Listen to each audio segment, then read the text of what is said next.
Umringda gilam yuvganmisan o'zi? Sal normal yo'q, qimmatroq gilam bu. Ha, mana yuvibman-ku, kir bo'lib ketgan ekan. O'zim erkak kishi bo'lib yordam bermasangiz. Men muhim uchrashuvim bor. O'z kechga yotibman. Dazmollagan kiyim bilan chiqib ketyapman.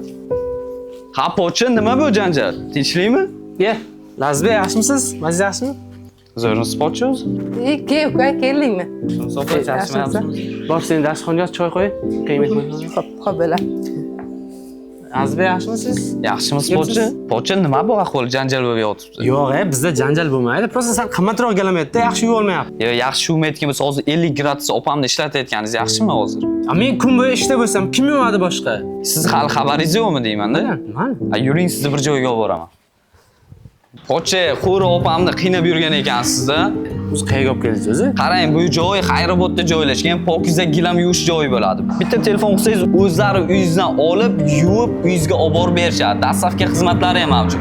Endi opamni qiynab o'tirishingizda hojati ham yo'qda. Bu yerda faqat gilam yuviladi. Yo'q, bu yerda gilam, ko'rpa, mebel, nima narsa yuvish kerak bo'lsa, hammasini yuvib berishadi. Muhim ishning sifatiga javob bor. Endi opamni qiynab o'tirish hojati yo'qda, pocha. Rostdan ham juda yaxshi joy ekan Lazbek. O'zlari bilmagan opangizni qiynab qo'yibman-da.